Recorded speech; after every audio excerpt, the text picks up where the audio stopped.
Welcome to the final episode. I'm here at City Hall and following protocol and wearing a mask as I close out the series. For this session, we're going to do highlights of each of the 6 episodes. And then I am really excited to have a chance to speak with Janice Braithwaite as she talks about priority number 6. In our episode on priority 1, which was to take concrete steps towards healing and reconciliation, Tia Kennedy shared this powerful message about working with Indigenous communities. I think it's more than just acknowledging and acting upon like what happened to us over 130 years longer. Generations were affected. And it's more about like also knowing who we were before that. So people can listen to, oh, you guys got your hair cut off, but they don't understand why our hair was so sacred to us, why that affected us so much, because they don't understand who we were before that and why we're still having these troubles. And I think before, like, something so beautiful about our culture is we're so accepting and open, and before, at least, we weren't trying to hoard it to ourselves. We wanna share these beautiful teachings with everybody, because if we don't have the whole world working with us, the whole world won't work. In the episode about priority 2, to have zero tolerance for oppression, discrimination, and ignorance, working group member Nicole Kaneki connects the work the group is doing with policy changes that are possible through City Council. I think what I hope to see out of this priority is actual policy change. And that's why I think in emphasizing exactly what you brought up is our connection to council and the leadership within our city, that what I'm hoping that out of this work will come real policy changes that will explicitly address the zero tolerance. You know, it's one thing to say the word zero tolerance, but to actually see it come forth in policy change, in best practices change, and how we actually do things. And also consequences for you know, the violence and trauma that happens toward marginalized groups within our city, for us to address it and to put protections in place for those individuals. That's really what I hope to see come from this. So yeah, I would definitely say the policy changes that we actually see that will address and mitigate for those will be a priority. In the episode on priority 3, Connect and Engage Londoners, working group member Mohammed Shabib shared his personal connection to looking for services as a newcomer to London. When first people come here to Canada like me, I found no services. I wasn't able to even find the services. There was a lot of services, don't get me wrong, but I wasn't able to access these services and know about them and everything. So my goal was to make it easier for newcomers like myself, to people who are kind of isolated in the community, to be more engaged, to connect with more services. And I found that being working really well with the priority number 3. Amazing. And so what would you say to other people to encourage them perhaps to either get involved with this priority or the other working groups? You know, don't be afraid to ask. Ask anyone, ask your relatives, go online, search for available services, try to connect with them, try to volunteer, get out of your comfort zone, meet others, connect with others. You'd be able to be more involved with the community and feel that you're more at home. That's what I felt for me. The community here in London, again, is amazing, is beautiful, very welcoming, very generous people, very nice to talk to. So get involved as much as you can. You'd be able to find whatever you're looking for. If you're looking for a job, if you're looking just for friendship, connection. But being isolated is what I found, like the perfect recipe for being vulnerable, for being depressed, for being maybe more susceptible to addiction or other stuff. So just connect with others. When I connected with others, I found that addiction here in London, or like in Canada in general, is a big thing. And so I found the Georgian College program and I started signing up. And it has been an amazing experience. Once you learn about the community, what's their issue, what's their concerns, you'll be able to do something. In the episode on priority 4, to remove accessibility barriers to services, information, and spaces, Working group member Laura Clark notes the importance of having information in one accessible location. It can be really overwhelming when you're trying to navigate all the different resources out there. And for me personally, it was a lot of just talking to one person who knew a little bit and then talking to another person and then going online and kind of just information gathering all on my own. And to really house it in one central location, I think will be just an amazing resource for people that are looking to kind of find out what the city has to offer. And I think that it'll also make members of the community feel really supported by the City of London if we have it on the City of London website, for example, and really feel kind of welcomed and part of the community, and this is what we have to offer. Finally, in the episode about Priority 5, Remove Barriers to Employment, Herman Gutierrez has a strong message about lifting all Londoners up with employment opportunities. We will only be as strong as our weakest citizen. And that means that as we strengthen the possibility of healthy employment, and that means not partial employment, insecure employment, but good, healthy, full-time employment with all the protections, that will strengthen our citizens. That will provide protection for our children. If a father or a mother who have kids cannot have the money to bring home to those children, we're leaving those children unprotected. So as we strengthen the job opportunities for people, we're making those families stronger. And that is our job, to make those, the weaker, make them stronger, because we're only as strong as they are. And that, I think, is a message that we should all take home today. And here are some other highlights from the episodes. You look through the priorities that we created, the recommendations, they were not in fine detail, and they very much speak to actioning the truth and reconciliation calls to action. We didn't feel like we needed to create a whole bunch of detailed recommendations because they already exist via the TRC. So the recommendations were more focusing on process and structure, and actually resourcing from a city's perspective to actually make these successful. It's not about a desire to lead in this instance, it's about a desire to be led for once.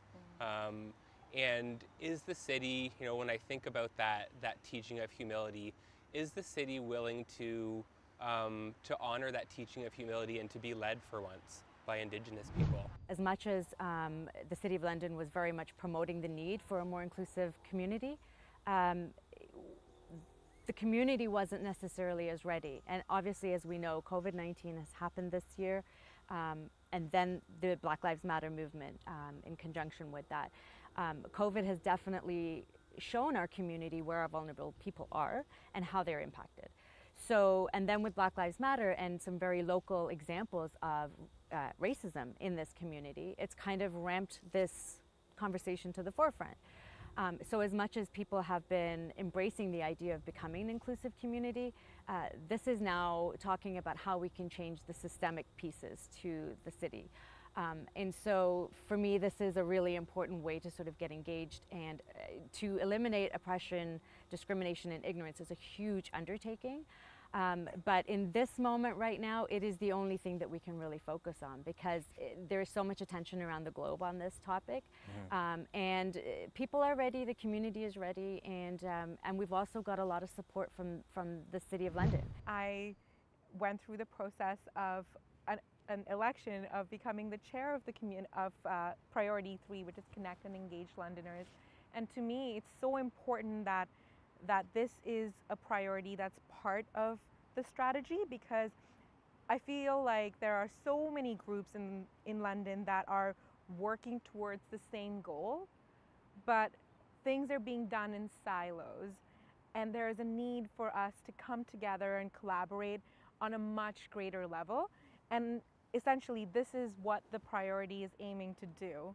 We're trying to connect and engage Londoners, celebrating community diversity, celebrating inclusion, and doing it together. So coming up after the break, I look forward to speaking with Janice Braithwaite, who will be speaking about the new priority, priority number 6, that will speak to anti-Black racism.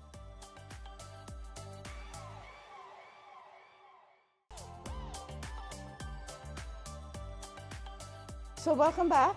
I'm thrilled to be here with Janice Braithwaite, who is the Diversity, Inclusion and Anti-Oppression Committee of the City of London, who is sitting as a representative on the leadership table for the Community Diversity and Inclusion Strategy. So that's a mouthful. It really is. I know. I wanted to be careful that I didn't use acronyms here. So welcome, Janice. It's so nice to meet you. Thanks for having me. I just thought maybe we could start a little bit. So I was involved with CDIS a little bit from the get-go, but this is a new working group that has been established.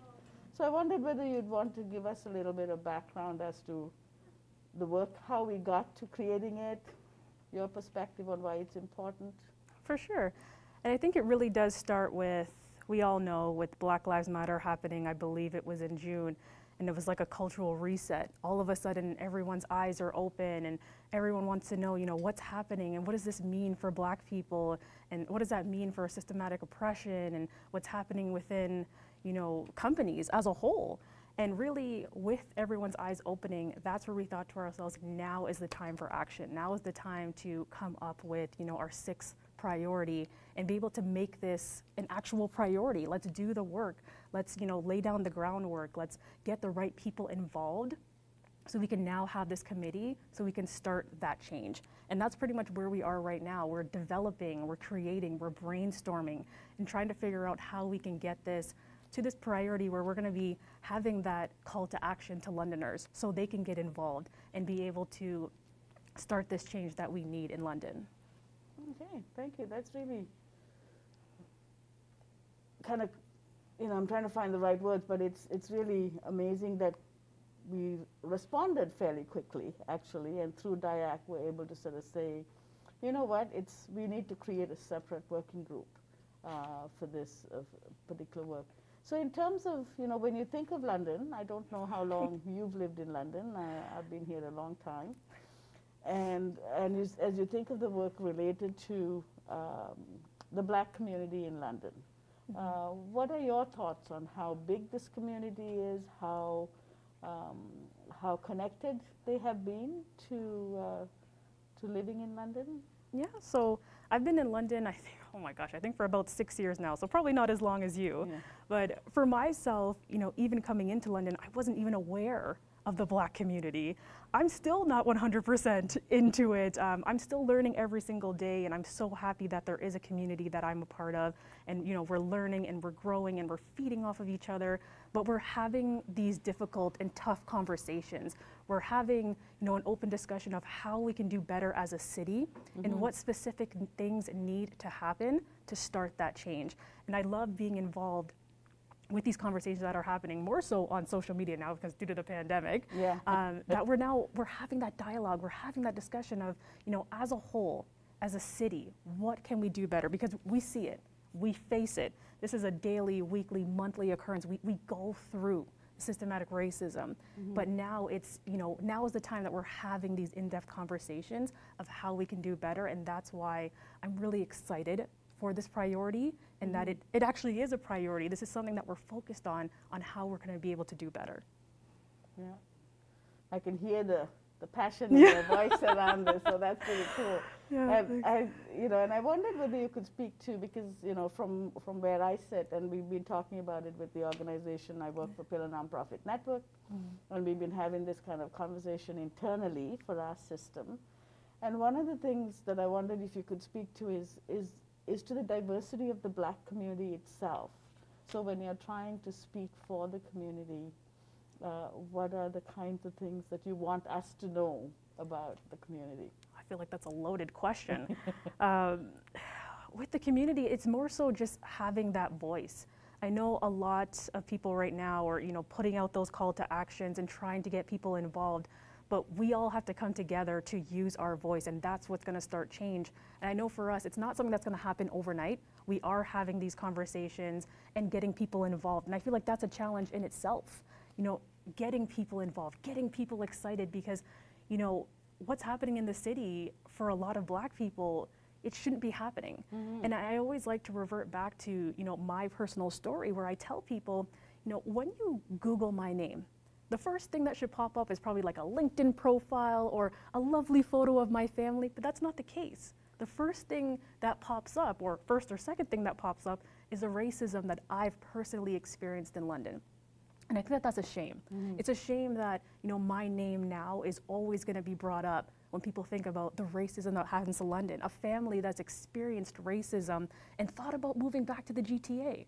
And that's why I want to have these conversations. That's why I want people to come together as a community and build this sixth priority so we can get that word out. These things shouldn't be happening, you know, on that daily, weekly, monthly, yearly basis. It needs to stop, but it's not going to stop until we have these conversations. Wow, thanks so much for sharing, from leading with that personal lens, because I just think that's such an important perspective for people to hear. That you know, so what I'm hearing and maybe experiencing a little bit, but not to the same extent, is that when you are Black in London, your daily activity is loaded with that identity, right? Yes. And how it impacts how you move through the city. So.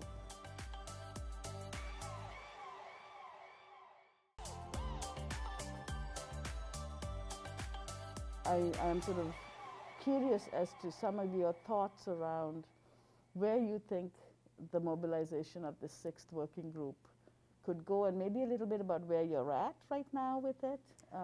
Yeah, right now I would still say we're in the infancy stage, where we're coming together. You know, we've kind of laid down our action plan, our goal of what we want to attain and what we want to do. And the next step is really going to be that call to action. So going out to the City of London and asking for volunteers and saying, you know, is this something that you want to be a part of? Is this something that you could see yourself committing to and being able to, like I said, put that fundamentals into what this sixth priority group is all about? Because as you mentioned before, you know, being Black in London is a challenge. It's exhausting. It's something that, you know, most people don't have to think about when they go outside. But in the back of our mind, it's, you know, what are we going to experience today? Do I have to act a certain way? And that's where all of this information for the priority group is going to come into action. Like, we're going to be discussing these things, talk about our lived experiences, because if we talk about it, that's how we're going to be able to start putting into a plan of how we can do better. And like I said, we expect a lot from London, so I think this is where it's going to come into play. Yeah, well, it's about time, don't you think? I agree. So as I'm imagining and thinking of all the people who are hearing your passion as you're talking about this initiative, I think this would be a perfect time for you to put a call to action out to sort of say, what is it that you're looking for to support this work? Who are you looking for?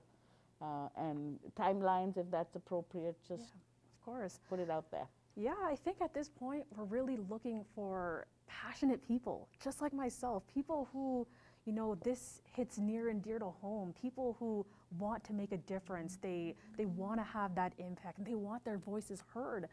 London, that's what we're looking for. We need you. We need you to step up at this point and really be that voice, because I know a lot of the times it does take a long time to find your voice. You know, you have to build up that confidence. But when there's something like this happening within our city, how can you pass that up?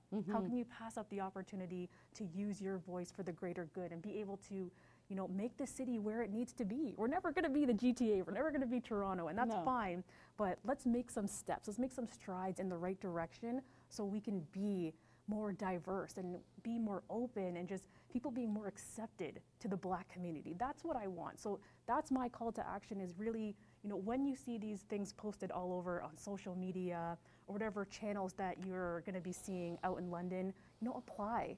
Take the first step to learn more about what we're doing here, and, you know, make that first step to apply and get involved and ask the right questions. And that should be happening shortly. And, you know, if this round doesn't necessarily work out due to timing, we'll be having this discussion again in 2021. We'll have it in the first half, so now's the time to kind of jump on this opportunity and be the change, so that London can be better overall. Great. So right now, so the anticipation is so the call to join was going to come out in sort of social media. I remember the diversity inclusion strategy.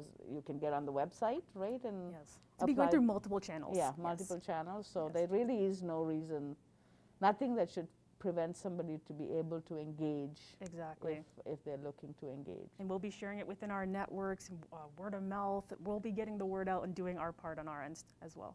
You spoke about the fact that, you know, what happened earlier on in the summer with the Black Lives Matter movement, having the resurgence sort of brought this back to the forefront, and it seemed like Londoners responded with that first rally. Yes. Do you think this is the opportunity? I do think the time is now, and London coming together as a community, I was a part of that. And to see the response of people coming out, you know, like just chanting, you know, Black Lives Matter, we're here, like we're not going anywhere, we're here to make a statement, being a part of that, and even looking at the pictures, I just felt so proud to be a part of that moment because it wasn't all talk. You know, sometimes we get hung up with, you know, just doing a lot of talking and planning and trying to figure things out, but it was doing, people taking that step to say, I'm going to organize this, I'm going to do what's right, I'm going to get as many people, I'm going to get the word out so we can all come together. And for me, just being a part of that experience just realizes that now is the time to capitalize on this priority group and get it to where it needs to be, because to be in that moment where you're looking all around and you're seeing everybody, we're all there for the same purpose. We're all here because we want London to be better. We're all here because we're angry. We're here because we want better. We want change. And to see that and be a part of it, I know for myself, if I wasn't woke then, I'm woke now. And I'm just really excited to be a part of this change for London. Yeah, I feel like that movement has embedded, has sort of infiltrated into the system. It really and has. now is the time to sort of do it through this work, make that system change. We're on a high right now. Let's just keep it going. We started the diversity inclusion strategy implementation with 5 strategies, I believe. And, you know, I'm so glad that we have taken this step to add this 6th specific strategy, because I think you need to name it to do it. And I can't imagine a better leader to lead us through this. So I'm really going to be excited to see what the working group comes up with, and to say thank you so much. Thank for the you work you do. Thank you. I really do appreciate it, and I'm here to make London a better place, one step at a time.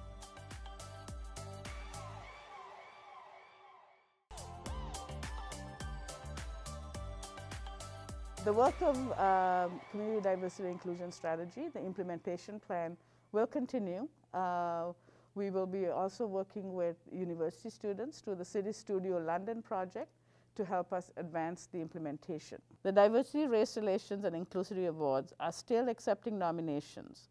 If you know of someone who needs to be recognized, please visit the city website and submit a nomination. We encourage you to watch the entire series if you haven't caught them already.